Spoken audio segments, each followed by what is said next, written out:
Salut à tous, mes chers abonnés, mes chers élèves, première année bac sciences maths, première année bac sciences expérimentales. Bienvenue dans cette nouvelle leçon, dans cette nouvelle capsule. Chapitre 1, la réalisation de la carte paléogéographique d'une région donnée. Activité 1, les figures sédimentaires. Donc les figures sédimentaires ou bien les formes sédimentaires. Comme une petite introduction à cette activité-là, vous devez connaître, mes chers étudiants, que les roches sédimentaires, vous le savez déjà, on va utiliser pour nos études, dans ce chapitre, les roches sédimentaires. Donc, les roches sédimentaires enregistrent au cours de leur formation, lorsqu'ils se forment, qu'est-ce qu'ils enregistrent, ces roches sédimentaires? Ils enregistrent des structures, ils enregistrent des déformations qui sont autant d'indices pour nous aider à reconstituer les étapes de leur histoire. Qu'appelle-t-on ces structures? Qu'appelle-t-on ces déformations qu'enregistrent les roches sédimentaires au cours de leur genèse ou bien au cours de leur formation? Ce sont les figures sédimentaires, ce sont les structures sédimentaires ou bien les formes sédimentaires.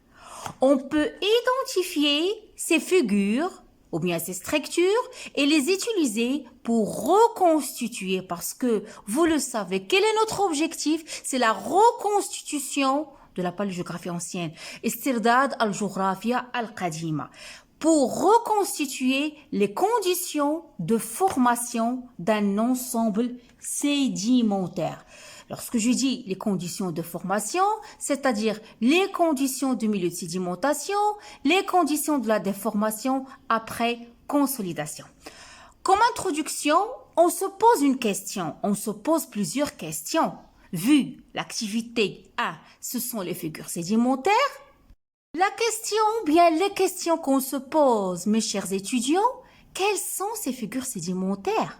Quelles sont les figures observables? C'est-à-dire qu'elles sont, tout d'abord, on doit définir qu'est-ce que c'est le mot figure sédimentaire. Ça signifie quoi ce mot-là? Quels sont ces types-là?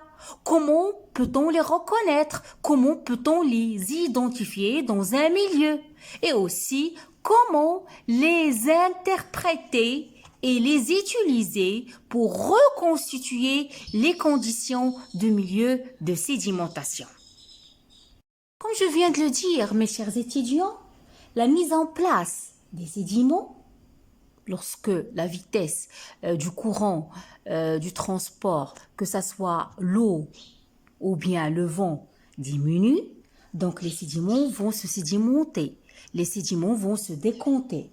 Donc la mise en place de ces sédiments, il va s'accompagner de la formation de certaines figures, de la formation de certaines structures, de la formation de certaines formations sédimentaires.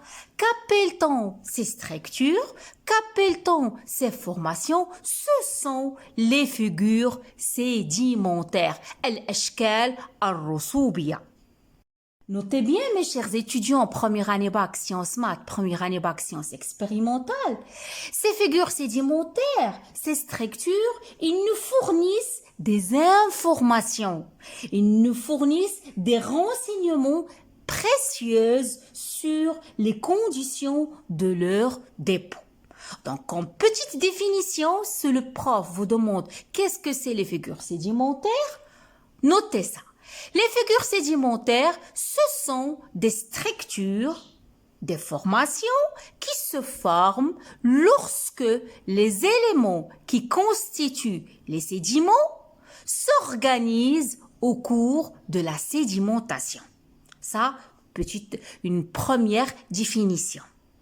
Deuxième définition, je peux dire que les figures sédimentaires, ce sont des structures visibles. Oui, ce sont des structures, ce sont des figures, ce sont des formations visibles, c'est-à-dire je peux les voir à l'œil nu. Sur quoi? Sur la face d'un banc sédimentaire. Excusez-moi, il n'y a pas de S ici. Sur la face d'un banc sédimentaire. Quel est leur intérêt? Ils sont des indicateurs du dynamisme de la sédimentation.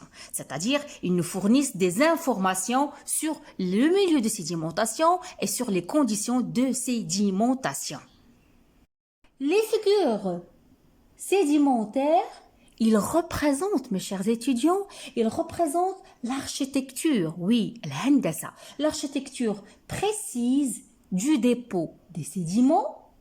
Ils sont, je le dis et je le répète, ils sont des indicateurs du dynamisme de la sédimentation. On peut distinguer les formes, on peut distinguer les figures sédimentaires FS, c'est-à-dire les figures sédimentaires en fonction de leur genèse, en fonction de leur formation. On a noté, mes chers étudiants, 4 types de figures sédimentaires qu'on va étudier dans ce chapitre-là. On a 4, retenez ça. On a les rides, on a les fontes de dessiccation, شقوق التيبس, la stratification entrecroisée, et on a quatrièmement les traces d'activité des êtres vivants. Donc retenez ça. Le premier type de figure sédimentaire qu'on va étudier, qu'on va détailler sous forme des exercices, première figure, ce sont les rides de sable sur une plage actuelle, ici. C'est cette photo-là. Ici, ce sont des rides fossilisées. Donc, on va étudier le premier type, ce sont les rides. Deuxième type qu'on va étudier, quand vous regardez sur le document 3, les fontes de dessiccation. Et aussi, le troisième type, c'est la stratification oblique. Je vais vous montrer tout à l'heure sa photo. Et le quatrième type, c'est... Attendez, je règle la photo. Ce sont les traces d'activité des êtres vivants sur les sédiments. Cette photo-là, il ne représente pas ce type-là. Je vais chercher une autre pour vous. Donc là, c'est la photo qui représente le deuxième type qu'on va étudier, la stratification oblique, ou bien vous pouvez trouver dans d'autres livres la stratification entrecroisée, ou bien le litage. Ça, regardez avec moi. Aussi, le fond de dessiccation, vous avez déjà vu ça, j'ai déjà montré la photo, regardez, sur cette photo-là. Et comme dernière figure sédimentaire, forme de sédimentation qu'on va étudier, si vous regardez sur cette photo-là, ce sont des traces d'activité des êtres vivants. Donc, récapitulons ce qu'on a appris dans cette capsule-là. Quelles sont les choses qu'on a appris? On a appris que les figures sédimentaires, appelées aussi les formes sédimentaires, ce sont des structures qui se forment lorsque les éléments qui constituent les sédiments s'organisent. Ce sont des structures qu'on peut observer sur la face d'un banc sédimentaire. Quel est leur rôle? Quel est leur intérêt? Ils nous indiquent, ils nous donnent des indices, ils nous aident à reconstituer la paléogéographie. Combien de types on peut distinguer?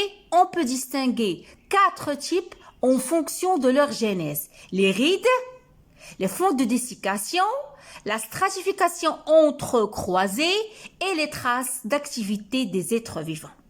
Donc, je pense que l'objectif de cette capsule est atteint.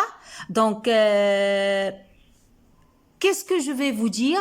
Vous devez connaître définition de figure sédimentaire, les caractéristiques, leur intérêt et les types. Je vous donne rendez-vous à la prochaine capsule, mes chers étudiants, première année bac, sciences maths et sciences expérimentales, pour étudier le premier type de figure sédimentaire, les rides. Qu'est-ce que c'est les rides? Abonnez-vous à ma chaîne, laissez-moi beaucoup de commentaires, je vous adore, à la prochaine.